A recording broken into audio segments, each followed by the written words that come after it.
ಸುವರ್ಣಸೌಧದಲ್ಲಿ ಇವತ್ತು 8ನೇ ದಿನದ ಅಧಿವೇಶನ ನಡೆಯಲಿದೆ.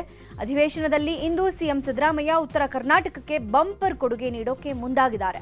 5 ದಿನಗಳ ಕಾಲ ನಡೆದ ವಿಧಾನಸಭೆಯಲ್ಲಿ ಉತ್ತರ ಕರ್ನಾಟಕ ಭಾಗದ ಸಮಸ್ಯೆಗಳು, ಆಗಬೇಕಿರುವ ಅಭಿವೃದ್ಧಿ ಕಾರ್ಯಗಳ ಬಗ್ಗೆ ಬೆಳಕು ಚೆಲ್ಲಿದ್ದು, ಅದಕ್ಕೆ ಇವತ್ತು ಉಭಯ ಸದನಗಳಲ್ಲಿ ಸಿಎಂ ಸಿದ್ದರಾಮಯ್ಯ ಉತ್ತರ ನೀಡಲಿದ್ದಾರೆ. ಸದಸ್ಯರ ಬೇಡಿಕೆ ಹಾಗೂ ಉತ್ತರ ಕರ್ನಾಟಕ ಭಾಗದ ಜನರು ನಿರೀಕ್ಷೆ ಮಾಡಿದಂತೆ 4 ರಿಂದ 5 ಸಾವಿರ ಕೋಟಿಯ ಅಭಿವೃದ್ಧಿ ಕಾರ್ಯಕ್ರಮಗಳ ಬಗ್ಗೆ ಘೋಷಣೆ ಮಾಡುವ ಸಾಧ್ಯತೆ ಇದೆ. ಮಹಾತ್ಮ ಗಾಂಧಿ ನರೇಗಾ ಯೋಜನೆ ಹೆಸರನ್ನ ಜಿ ರಾವ್ಜಿ ಅಂತ ಬದಲಾವಣೆ ಮಾಡಿರುವ ಕೇಂದ್ರ ಸರ್ಕಾರದ ನಡೆ ವಿರುದ್ಧ ಕಾಂಗ್ರೆಸ್ ಕಿಡಿಕಾರಿದೆ. ಇವತ್ತು ರಾಜ್ಯಾದ್ಯಂತ ಬೃಹತ್ ಪ್ರತಿಭಟನೆಗೆ ಮುಂದಾಗಿದೆ. ಇವತ್ತು ಬೆಳಗಾವಿಯ ಸುವರ್ಣಸೌಧದ ಗಾಂಧಿ ಪ್ರತಿಮೆ ಎದುರು ಬೆಳಗ್ಗೆ 9:30ಕ್ಕೆ ಸಿಎಂ ಸಿದ್ದರಾಮಯ್ಯ, ಡಿಸಿಎಂ ಡಿಕೆ ಶಿವಕುಮಾರ್ ಸೇರಿದಂತೆ ಸಚಿವರು, ಶಾಸಕರುಗಳು ಪ್ರತಿಭಟನೆಯನ್ನ ನಡೆಸಲಿದ್ದು, ಸದನದ ಒಳಗೂ ಹೋರಾಟದ ಮೂಲಕ ಬಿಜೆಪಿಗೆ ಬಿಸಿ ಮುಟ್ಟಿಸೋಕೆ ಕಾರ್ಯತಂತ್ರ ರೂಪಿಸಿದ್ದಾರೆ. ಬಿಜೆಪಿ ದ್ವೇಷದ ರಾಜಕಾರಣ ಮಾಡುತ್ತಿದೆ ಅಂತ ಕೇಂದ್ರ ಸರ್ಕಾರದ ವಿರುದ್ಧ ಕಿಡಿಕಾರಿದ್ರು. ಇನ್ನು ಕೇಂದ್ರ ಸರ್ಕಾರದ ವಿರುದ್ಧ ಬಿಕೆ ಹರಿಪ್ರಸಾದ್ ವಾಗ್ದಾಳಿ ನಡೆಸಿದ್ದಾರೆ. 11 ವರ್ಷಗಳಲ್ಲಿ ಮೋದಿ ಸರ್ಕಾರ ಬಡವರಿಗೆ ಒಂದು ಯೋಜನೆ ಕೊಟ್ಟಿಲ್ಲ. ಯುಪಿಎ ಸರ್ಕಾರ ಬಡವರಿಗಾಗಿ ಮನ್ರೇಗಾ ಯೋಜನೆ ಜಾರಿ ಮಾಡಿತ್ತು. ಮನ್ರೇಗಾದಿಂದ ಜನಸಾಮಾನ್ಯರಿಗೆ ಕೂಲಿ ಸಿಗ್ತಾ ಇತ್ತು. ಈಗ ಸಂಪೂರ್ಣವಾಗಿ ಕಾರ್ಯಕ್ರಮವನ್ನೇ ಮುಗಿಸೋಕೆ ಹೊರಟಿದ್ದಾರೆ ಅಂತ ಕಿಡಿಕಾರಿದ್ರು. ಸಚಿವೆ ಲಕ್ಷ್ಮೀ ಹೆಬ್ಬಾಳ್ಕರ್ಗೆ ಗೃಹಲಕ್ಷ್ಮಿ ಹಣದ ಕಂಟಕ ಎದುರಾದಂತಿದೆ. ಬೆಳಗಾವಿಯ ಅಧಿವೇಶನದಲ್ಲಿ ಮತ್ತೊಮ್ಮೆ ಬಿಜೆಪಿ ಕಿಂಗಣಿಗೆ ಲಕ್ಷ್ಮೀ ಹೆಬ್ಬಾಳ್ಕರ್ ಗುರಿಯಾಗಿದ್ದಾರೆ. 2025ರ ಫೆಬ್ರವರಿ ಮಾರ್ಚ್ ತಿಂಗಳ ಹಣದ ಬಗ್ಗೆ ಬಿಜೆಪಿ ಶಾಸಕ ಮಹೇಶ್ ಟೆಂಡಿನಕಾಯಿ ಪ್ರಶ್ನೆ ಕೇಳಿದ್ರು. ಇದಕ್ಕೆ ಆಗಸ್ಟ್ವರೆಗೆ ಕೊಡಲಾಗಿದೆ ಅಂತ ಹೆಬ್ಬಾಳ್ಕರ್ ಉತ್ತರ ಕೊಟ್ಟರು. ಆದರೆ ನಮಗೆ ಸ್ಪಷ್ಟ ಮಾಹಿತಿ ಬೇಕು ಅಂತ ನಿನ್ನೆ ಮತ್ತೆ ಸದನದಲ್ಲಿ ಸಚಿವೆ ಲಕ್ಷ್ಮೀ ಹೆಬ್ಬಾಳ್ಕರ್ರಿಂದ ಉತ್ತರ ಬಯಸಿದ್ರು. ಆದರೆ ನಿನ್ನೆ ಬಾರದ ಕಾರಣ ಇಂದಿನ ಸದನದಲ್ಲಿ ಹೆಬ್ಬಾಳ್ಕರ್ ಸ್ಪಷ್ಟ ಉತ್ತರ ನೀಡದೇ ಇದ್ರೆ ಬಿಜೆಪಿ ನಾಯಕರು ಹೋರಾಟ ಮಾಡುವ ಸಾಧ್ಯತೆ ಇದೆ. ಇನ್ನು ಈ ಬಗ್ಗೆ ಎಕ್ಸ್ನಲ್ಲಿ ಪೋಸ್ಟ್ ಹಾಕಿ ಬಿಜೆಪಿ ಸಚಿವೆ ಲಕ್ಷ್ಮೀ ಹೆಬ್ಬಾಳ್ಕರ್ ವಿರುದ್ಧ ಸಮರ ಸಾರಿದ್ದಾರೆ. ನಾಡಿನ ಮಹಿಳೆಯರಿಗೆ ಗೃಹಲಕ್ಷ್ಮಿ ಹಣ ನೀಡದೆ ಸರ್ಕಾರ ವಂಚಿಸಿದೆ.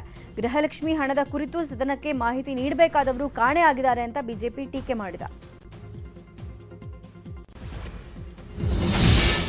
ಬೆಳಗಾವಿ ಅಧಿವೇಶನ ಮಧ್ಯೆ ರಾಜ್ಯ ರಾಜಕೀಯ ನಾಯಕರ ಡಿನ್ನರ್ ಮೀಟಿಂಗ್ ಜೋರಾಗಿದೆ. ಸಿಎಂ ಡಿಸಿಎಂ ಆಯಿತು. ಇದೀಗ ಸಚಿವ ಸತೀಶ್ ಜಾರಕಿಹೊಳಿ ಡಿನ್ನರ್ ಮೀಟಿಂಗ್ ಆಯೋಜನೆ ಮಾಡಿದ್ದಾರೆ.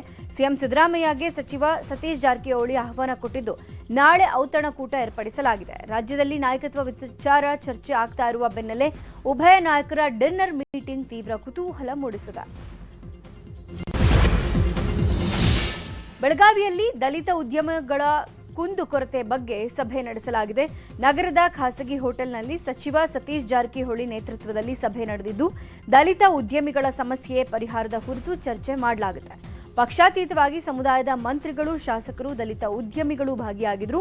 ಹೀಗಾಗಿ ಉದ್ಯಮಿಗಳ ಕುಂದುಕೊರತೆಗಳ ನೆಪದಲ್ಲಿ ಶಕ್ತಿ ಪ್ರದರ್ಶನಕ್ಕೆ ಸತೀಶ್ ಜಾರಕಿಹೊಳಿ ವೇದಿಕೆ ಮಾಡಿಕೊಂಡ್ರಾ ಅನ್ನುವ ಕುತೂಹಲ ಕೆರಳಿಸಿದೆ. ಬೆಳಗಾವಿಯಲ್ಲಿ ನಡೀತಾ ಇರುವ ವಿಧಾನಸಭೆಯ ಕಲಾಪವನ್ನು ಮತ್ತೊಂದು ದಿನ ವಿಸ್ತಾರ ಮಾಡುವ ಸಾಧ್ಯತೆ ಇದೆ. ಡಿಸೆಂಬರ್ 19ನೇ ತಾರೀಕು ಕೊನೆಗೊಳ್ಳಬೇಕಾಗಿದ್ದ ಕಲಾಪವನ್ನು ವಿಸ್ತರಣೆ ಮಾಡಬೇಕು ಅಂತ ಆರ್ ಅಶೋಕ್ ಒತ್ತಾಯ ಮಾಡಿದ್ದಾರೆ. ಹೀಗಾಗಿ ಡಿಸೆಂಬರ್ 20 ಅಂದರೆ ಶನಿವಾರದವರೆಗೂ ವಿಸ್ತರಣೆ ಮಾಡೋ ಸಾಧ್ಯತೆ ಇದೆ. ಬೆಳಗಾವಿಯಲ್ಲಿ ಸುವರ್ಣಸೌಧದ ಬಳಿ ಇವತ್ತು ಸಹ ಸಾಲು ಪ್ರತಿಭಟನೆಗಳು ನಡೀತಾ ಇವೆ. ಇವತ್ತು ವಿವಿಧ ಬೇಡಿಕೆ ಈಡೇರಿಕೆಗೆ ಆಗ್ರಹಿಸಿ ಸುಮಾರು 17 ಸಂಘಟನೆಗಳು ಪ್ರತಿಭಟನೆಯನ್ನು ನಡೆಸಲಿವೆ. ಒಳ ಮೀಸಲಾತಿ ಲೋಪದೋಷ ವಿರೋಧಿಸಿ ಕರ್ನಾಟಕ ರಾಜ್ಯ ಭೋವಿ ವಡ್ಡರ ಸಂಘಟನೆ ಬೃಹತ್ ಪ್ರತಿಭಟನೆ ನಡೆಸ್ತಾ ಇದೆ. ಇನ್ನು ಒಳ ಮೀಸಲಾತಿ ವರ್ಗೀಕರಣ ವಿರೋಧಿಸಿ ಬಂಜಾರ ಸಮುದಾಯದಿಂದ ಪ್ರತಿಭಟನೆ ನಡೆಸಲಾಗುತ್ತಿದೆ. ಚಿತ್ರದುರ್ಗದ ರೇಣುಕಾಸ್ವಾಮಿ ಕೊಲೆ ಪ್ರಕರಣ ಸಂಬಂಧ ಇವತ್ತಿನಿಂದ ಕೋರ್ಟ್ ಸಾಕ್ಷ್ಯ ವಿಚಾರಣೆ ಆರಂಭ ಮಾಡಲಿದೆ. ಇವತ್ತಿನಿಂದ 57ನೇ ಸಿಸಿಎಚ್ ಕೋರ್ಟ್ನಲ್ಲಿ ಟ್ರಯಲ್ ನಡೆಯುತ್ತೆ. ಎಸ್ಪಿಪಿ ಪ್ರಸನ್ನಕುಮಾರ್, ತನಿಖಾಧಿಕಾರಿ ಎಸಿಪಿ ಚಂದನ್ ರೇಣುಕಾಸ್ವಾಮಿ ಕೊಲೆಯಾಗಿದ್ದ ಶೆಡ್ ಸೇರಿದಂತೆ ಘಟನಾ ಸ್ಥಳಗಳನ್ನು ಪರಿಶೀಲನೆ ನಡೆಸುತ್ತಾರೆ. ರೇಣುಕಾಸ್ವಾಮಿ ಶವ ಎಸೆದಿದ್ದ ಅಪಾರ್ಟ್ಮೆಂಟ್ ಬಳಿಯ ಸ್ಥಳ, ಕೊಲೆ ನಡೆದಿದ್ದ ರಾಜರಾಜೇಶ್ವರಿ ನಗರದ ಪಟ್ಟಣಗೆರೆ ಶೆಡ್ನ ಸ್ಥಳ, ರೇಣುಕಾಸ್ವಾಮಿ ಕೈ ಮುಗಿದು ಬೇಡಿಕೊಂಡಿದ್ದ ಸ್ಥಳ ಪರಿಶೀಲನೆ ನಡೆಸಲಾಗುತ್ತಿದೆ. ಚಿತ್ರದುರ್ಗದ ರೇಣುಕಾಸ್ವಾಮಿ ಕೊಲೆ ಪ್ರಕರಣದ ಟ್ರಯಲ್ ಇವತ್ತಿನಿಂದ ಆರಂಭವಾಗುವ ಹಿನ್ನೆಲೆ ಮಗನ ಸಾವಿನ ಕುರಿತು ರೇಣುಕಾಸ್ವಾಮಿ ಪೋಷಕರು ಕಟಕಟೆಯಲ್ಲಿ ನಿಂತು ಸಾಕ್ಷಿಯನ್ನ ನುಡಿಯಲಿದ್ದಾರೆ. ರೇಣುಕಾಸ್ವಾಮಿ ತಂದೆ ಕಾಶಿನಾಥಯ್ಯ ಶಿವನಗೌಡರು ಹಾಗೂ ತಾಯಿ ರತ್ನಪ್ರಭಾ ಮಗನ ಕೆಲಸ, ಕುಟುಂಬ, ವರ್ತನೆ ಹಾಗೂ ಕೊಲೆ ಬಗ್ಗೆ ಸಂಪೂರ್ಣ ಮಾಹಿತಿಯನ್ನು ಕೋರ್ಟ್ನಲ್ಲಿ ಬಿಚ್ಚಿಡ್ತಾರೆ.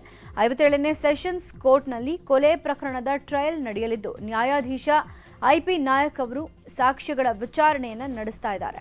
ಇವತ್ತು ಇದೇ ವೇಳೆ ಜೈಲಿನಲ್ಲಿರುವ ಕೊಲೆ ಆರೋಪಿಗಳಾದ ದರ್ಶನ್, ಪವಿತ್ರ ಗೌಡ ಸೇರಿದಂತೆ 7 ಮಂದಿ ವಿಡಿಯೋ ಕಾನ್ಫರೆನ್ಸ್ ಮೂಲಕ ವಿಚಾರಣೆಗೆ ಹಾಜರಾಗ್ತಿದ್ದಾರೆ. ಇನ್ನುಳಿದ 10 ಮಂದಿ ಆರೋಪಿಗಳು ಖುದ್ದಾಗೆ ಕೋರ್ಟ್ಗೆ ಹಾಜರಾಗ್ತಿದ್ದಾರೆ. ರಾಜ್ಯದ ವಿವಿಧ ಭಾಗಗಳಲ್ಲಿ 4 ಸರ್ಕಾರಿ ಅಧಿಕಾರಿಗಳಿಗೆ ಸೇರಿದ ಅಕ್ರಮ ಆಸ್ತಿಗಳ ಮೇಲೆ ಕರ್ನಾಟಕ ಲೋಕಾಯುಕ್ತ ಅಧಿಕಾರಿಗಳು ದಾಳಿ ನಡೆಸಿದ್ದು, ಆದಾಯಕ್ಕಿಂತ ಹೆಚ್ಚುವರಿಯಾಗಿ ಒಟ್ಟು 18.2 ಕೋಟಿ ರೂಪಾಯಿ ಅಕ್ರಮ ಆಸ್ತಿ ಪತ್ತೆಯಾಗಿದೆ. ವಿಜಯನಗರದ ಡಿಎಚ್ಒ ಶಂಕರ್ ನಾಯ್ಕ್ ಅವರಿಗೆ ಸೇರಿದಂಥ 4 ಸ್ಥಳಗಳಲ್ಲಿ ಶೋಧ ಕಾರ್ಯ ನಡೆಸಿದ್ದು 11 ನಿವೇಶನಗಳು, 5 ವಾಸದ ಮನೆಗಳು ಸೇರಿದಂತೆ ನಗದು ಪತ್ತೆಯಾಗಿದೆ. ಜೊತೆಗೆ ಚಿನ್ನಾಭರಣ, ಬೆಲೆ ಬಾಳುವ ವಾಹನಗಳು, ಗೃಹೋಪಯೋಗಿ ವಸ್ತುಗಳು ಪತ್ತೆಯಾಗಿವೆ. ಇನ್ನು ಧಾರವಾಡದಲ್ಲಿ ಕೃಷಿ ಇಲಾಖೆಯ ವಿಜಿಲೆನ್ಸ್ ಅಧಿಕಾರಿಯಾಗಿರುವ ರಾಜಶೇಖರ್ ಮನೆ ಮೇಲೆ ಲೋಕಾಧಿಕಾರಿಗಳು ದಾಳಿ ನಡೆಸಿದ್ದಾರೆ. ವಿಜಯಪುರದಲ್ಲಿರುವ ರಾಜಶೇಖರ್ ಮನೆ ಮೇಲೆ ದಾಳಿ ಮಾಡಿದ್ದು ಒಟ್ಟು 6 ಭಾಗದಲ್ಲಿ ಕಾರ್ಯಾಚರಣೆ ನಡೆಸಿದ್ದಾರೆ. ದಾಳಿ ವೇಳೆ 3 ಸೈಟ್ಸ್, 3 ಮನೆಗಳು, 6 ಎಕರೆ 30 ಗುಂಟೆ ಜಮೀನು ಹಾಗೂ 80,000 ನಗದು ಸೇರಿದಂತೆ 18 ಲಕ್ಷದ ಆಭರಣ ಹಾಗೂ ಇನ್ನಿತರ ಆಸ್ತಿ ಸೇರಿದಂತೆ ಒಟ್ಟು 6 ಕೋಟಿ 7 ಲಕ್ಷ ಮೌಲ್ಯದ ಅಕ್ರಮ ಆಸ್ತಿ ಪತ್ತೆಯಾಗಿದೆ. ಕೆಜಿಎಫ್ ಸಹ ನಿರ್ದೇಶಕ ಕೀರ್ತನ್ ಗೌಡ ಪುತ್ರ ದಾರುಣ ಸಾವಾಗಿದೆ. ಲಿಫ್ಟ್ನಲ್ಲಿ ಸಿಲುಕಿ ಕೀರ್ತನ್ ಗೌಡ ಪುತ್ರ ವರ್ಷದ ಸೋಹರ್ಷ್ ಸಾವನ್ನಪ್ಪಿದ್ದಾನೆ. ಹೈದರಾಬಾದ್ನಲ್ಲಿ ಸೋಮವಾರ ಘಟನೆ ನಡೆದಿದೆ. ಕೆಜಿಎಫ್ ಸಿನಿಮಾದಲ್ಲಿ ಕೀರ್ತನ್ ಗೌಡ ಕೆಲಸ ಮಾಡಿದ್ರು. ಸದ್ಯ ತೆಲುಗಿನಲ್ಲಿ ಸ್ವತಂತ್ರ ನಿರ್ದೇಶಕರಾಗಿ ಕೀರ್ತನ್ ಗೌಡ ಕೆಲಸ ಮಾಡ್ತಾ ಇದ್ರು. ಕೀರ್ತನ್ ಗೌಡಗೆ ತೆಲುಗು ಚಿತ್ರರಂಗ ಸಾಂತ್ವನ ಹೇಳಿದೆ.